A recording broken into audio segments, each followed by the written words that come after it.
Subject, simplify, emphasize. What's that all about? Well, first we need to decide the subject of our shot and make it as clear as we can what that subject is.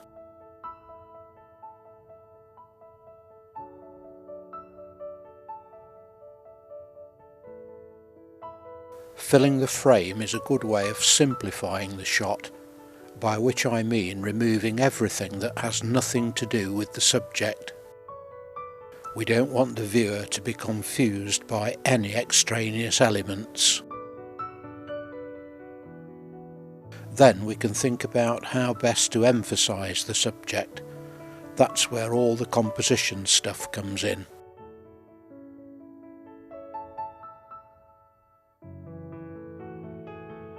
Pay special attention to the rule of thirds, one of the most powerful compositional devices.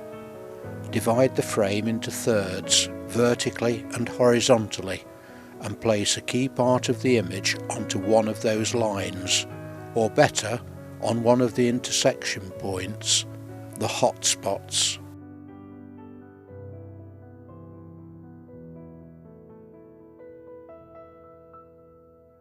This shot doesn't quite work.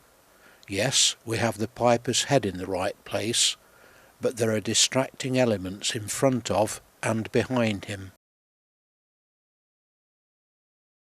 One pace forward and all is sorted.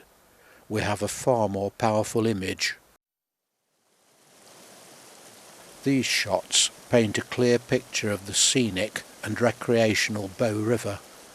Notice the use of foreground, middle ground and distant interest, designed to give three-dimensional depth to the image. Back to the busking piper, and an example of use of opposing thirds to highlight two important elements of the image. The eye happily moves from one important element to the other, whilst casually absorbing the rest of the scene. This shot of Durham Cathedral clearly demonstrates framing, combined with use of thirds. This shot only just works. The cathedral is really too close to the edges of the frame. But how's this for a perfect frame? Combining two or more compositional devices, in this case a strong leading line, together with use of thirds, can be really powerful. Just how many compositional devices can we see here? The path provides a leading line.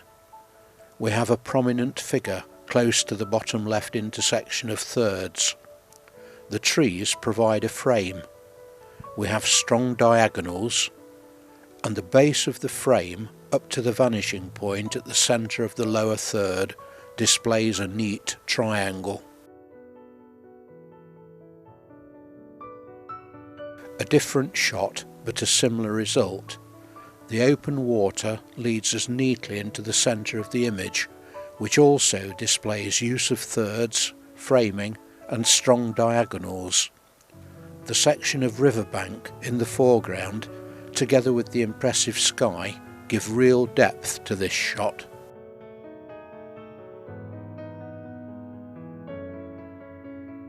Banff Avenue provides a strong lead into this image and creates a triangular shape in the bottom third of the frame. This is mirrored by Cascade Mountain in the background. Repetition of shapes greatly strengthens a shot. And how's this for double value? The upright triangle shape provided by the crowd is mirrored by the inverted triangle shape of London's Millennium Bridge. Shooting from some distance away with the lens on maximum telephoto has compressed this image to great compositional effect. I tend to shoot a lot of plants and flowers, and there can be a tendency to finish up with images without any real focal point. Although colourful, this can be confusing to the eye. This shot, however, demonstrates how filling the frame predominantly with elements of a single colour can be strong in itself. Even in close-up shots like this, look for patterns to give form to the image. Note here the diagonal provided by the line of flowers running from top left to bottom right. Use of differential focus can also help. Again, using a strong diagonal, only the main flower head has been kept in focus. Here, the main point of focus falls on the seed head on the left third. The strong colours of the poppies fully emphasise their presence, even though they've been allowed to fall slightly out of focus. This close-up shot of Bow Falls features a focal point created by the sculpted rock on the bottom right intersection of thirds. The frame provided by the tree on the right edge of the frame also helps to give shape to this image.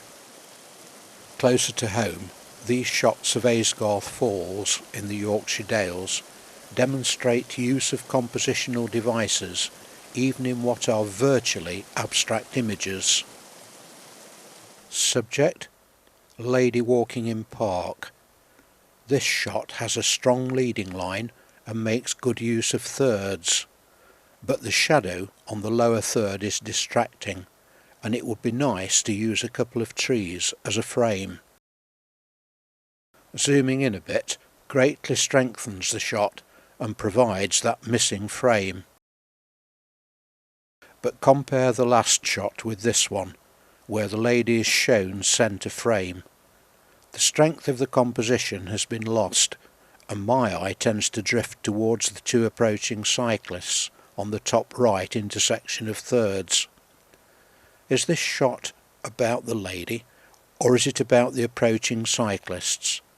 Imagine if this were a 10-second video clip, during which time the cyclists have moved much closer and the lady has receded. This sort of confusion could be avoided simply by better composition. Can it be that lady again? Yes, it can, and we have another OK image with a strong leading line and good use of thirds. But we have a distracting sign on the left edge of the frame and a prominent approaching couple in the distance. Moving a couple of steps closer and waiting for 5 minutes gets rid of both distractions, leaving our lady to take a beautiful abstract snow picture with strong diagonals. This shot shows how important it is to keep a very keen eye on the viewfinder. Then we can avoid creating compositional disasters like this sheep with 2 heads. So with this message in mind, subject, simplify, emphasize. It's time to get out there and practice.